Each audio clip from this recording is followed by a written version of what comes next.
Hello student. स्वागत है आप सभी का आपके अपने चैनल यानी स्मार्ट क्लासेज पर। स्टूडेंट, आज की इस वीडियो में हम लोग सीखेंगे समीकरण को हल करना, ठीक ना। तो देखिए यहाँ पर एक क्वेश्चन दिया है 4x+8 बराबर 16। ठीक, तो यहाँ पर देखिए इसमें एक्स वाला दिया है और ये दिया है नंबर, ठीक ना, ये अंक दिया है। ठीक, तो यहाँ पर कैसे होगा जी, यहाँ पर देखिए हमको पहले समझना पड़ेगा। देखिए जो यक्स वाली संख्या होती है, मतलब ए से जो जेड तक संख्या आती है समीकरण में, वो उसको बोलते हैं चर संख्या। क्या बोलते हैं? चर संख्या बोलते हैं, ठीक ना। और इसके बाद जो अंक वाली संख्या होती है, जो एक से लेके शुरू होती है और अनंत तक जाती है, ठीक ना, तो ये जो संख्या होती है इसको अचर संख्या बोलते हैं। क्या बोलते हैं?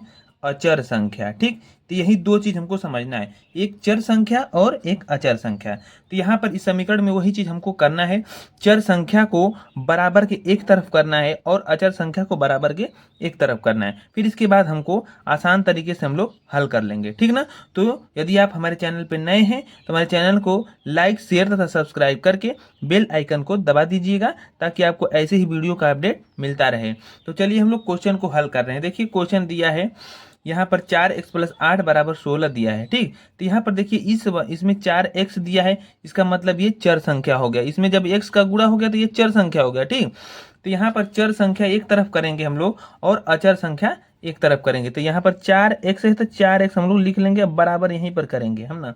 ठीक, यहाँ पर +8 है और यहाँ पर बराबर की इस तरफ 16 है, तो पहले हम लोग 16 को लिख लेंगे।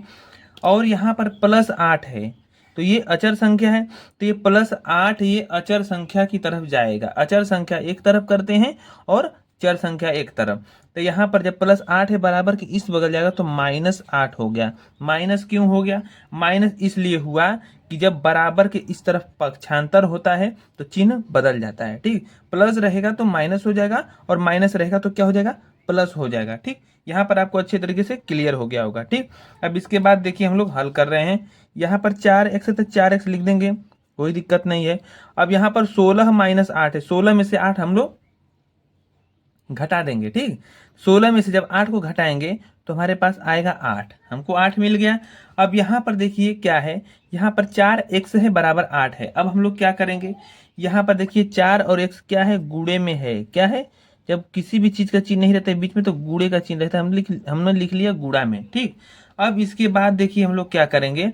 अब ये देखिए यहाँ पर x भी है, तो यहाँ पर देखिए यहाँ पर 4x है। क्या है? यहाँ पर x है तो हम लोग x लिखेंगे। ठीक, अब यहाँ पर देखिए x बराबर हम लोग निकालेंगे यहाँ पर, तो ये 4 इस बगल आ जाएगा तो 4 गुणा में है, तो बराबर के जब इस बगल आएगा तो भाग में हो जाएगा। हो गया ना, अब भाग में हो गया। अब इसके बाद हम लोग इसको कटा देंगे। x बराबर हमारा आ जाएगा 4 एकम 4 और 4 दूनी 8। x बराबर क्या निकल के आ गया? 2। ठीक, तो यहाँ पर हमारा समीकरण हल हो गया। ठीक, आई होप आपको एकदम अच्छे तरीके से समझ में आ रहा होगा। ये अच्छे तरीके से समझ में आ रहा है तो चैनल को लाइक करके सब्सक्राइब कर दीजिए, ठीक है ना। अब यहाँ पर देखिए दूसरा क्वेश्चन दिया है, हम लोग दूसरे क्वेश्चन को हम लोग हल करेंगे। यहाँ पर दूसरा क्वेश्चन दिया है 8x+9 बराबर 2x-3। अब यहाँ पर देखिए इसमें चर संख्या है 8x और बराबर की इस बगल भी चर संख्या है 2x।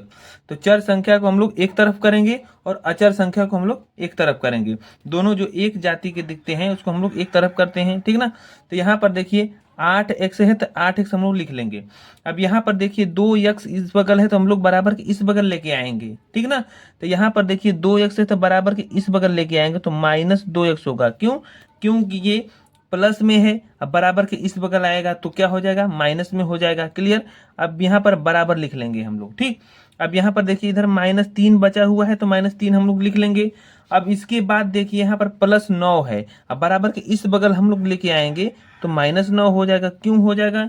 हमने बताया आपको कि जब बराबर के इस बगल और उस बगल होता है तो चिन्ह बदल जाता है। ठीक, तो यहाँ पर +9 था तो बराबर के इस बगल है तो चिन्ह बदल गया तो -9 हो गया।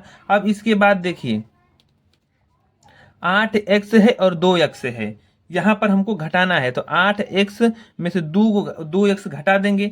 8 में से जब 2 घटाएंगे तो क्या निकलेगा? 6 निकल के आ जाएगा, 6x हो जाएगा। क्लियर?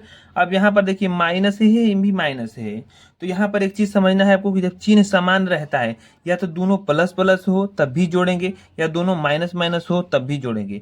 यदि चिन्ह अलग अलग रहता है तब हम लोग घटाते हैं। तो यहाँ पर देखिए चिन्ह समान है तो जोड़ देंगे 3 और 9, 9 और 3 क्या हो जाएगा?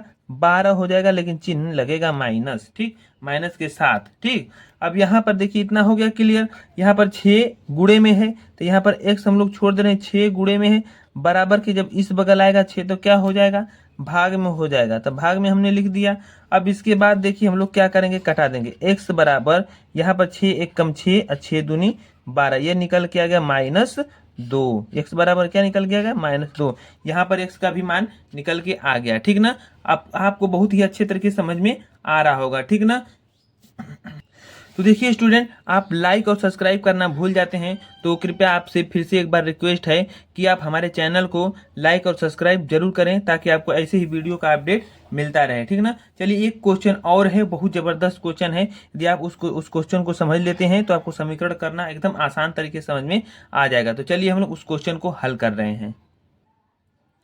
तो चलिए मेरे प्यारे स्टूडेंट, देखिए क्वेश्चन हमारा दिया है। क्वेश्चन नंबर 3, 9x² + 5x + 3 बराबर 8x² - 2x + 2।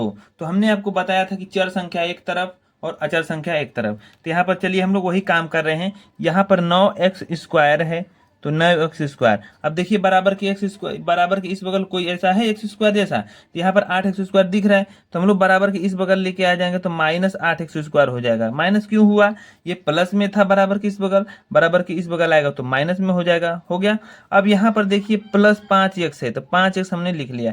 फिर यहाँ पर देखिए x जैसा कोई दिख रहा है इस बगल, यह इधर पर दिख रहा है -2x है, बराबर के जब इस बगल हम लोग लेके आएंगे ये +2x हो जाएगा, ठीक ना। अब प्लस क्यों हो गया वो आप लोगों को पता है, ठीक। अब यहाँ पर देखिए चर संख्या एक तरफ हो गया, अब हम लोग अचर संख्या एक तरफ करेंगे।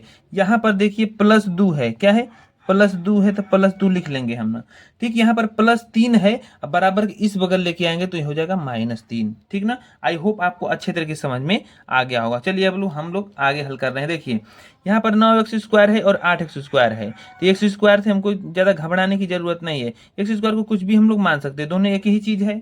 चाहे ईटा मान ले कि 9 ईटा और 8 ईटा, मतलब 9 ईटा में से 8 ईटा निकल जाएगा तो एक ही ईटा ना बचेगा, तो x² सिर्फ बचेगा, मतलब x² का मतलब ईटा। क्लियर हो गया ना। अब यहाँ पर देखिए, अब इसके बाद देखिए क्या करेंगे, यहाँ पर +5x है +2x है, ठीक। मतलब कि 5 ईटा और 2 ईटा मिलाकर सब कितने ईटा, 7 ईटा, और ईटा मान ले हमारा x है तो 7x। क्लियर। अब इसके बाद बराबर देखिए, ये देखिए हमने बताया था कि +2 और -3, ठीक। तो हमने आपको बताया कि यदि चिन्ह अलग अलग रहता है तो हम लोग घटाते हैं। यहाँ पर चिन्ह अलग अलग है तो हम घटाएंगे, बड़े वाले में से छोटे को घटाएंगे, 3 में से 2 को घटाएंगे तो हमारे पास 1 आएगा, और यहाँ पर लगाएंगे हम लोग माइनस। माइनस क्यों लगाया हमने, माइनस इसलिए लगाया क्योंकि ये 3 बड़ा है, बड़े में से छोटे को घटाया जाता है और बड़े वाले का चिन्ह रखा जाता है। माइनस हो गया ना। अब इसके बाद देखिए हम लोग क्या करेंगे, अब यहाँ पर x² लिख देंगे, अब +7x लिख देंगे, ठीक। अब इसके बाद ये माइनस है ना, बराबर इस बगल हम लोग ले आ जाएंगे तो ये हो जाएगा +1, ठीक। तो यही निकल के आ गया हमारा आंसर, इतने पर हम लोग छोड़ देंगे। ये हमारा समीकरण हल हो गया, ठीक। इसके बाद हम लोग करते हैं तो गुणनखंड करते हैं, ठीक। तो आपको उतना ज़्यादा करने की जरूरत नहीं है, यहाँ पर बस आप इतने पे छोड़ देंगे तो आपका आंसर निकल के आ जाएगा, ठीक ना। तो आई होप आपको अच्छे तरीके से तीनों के तीनों क्वेश्चन समझ में आ गए होंगे, ठीक ना। तो मिलते हैं अगले वीडियो में, तब तक के लिए धन्यवाद।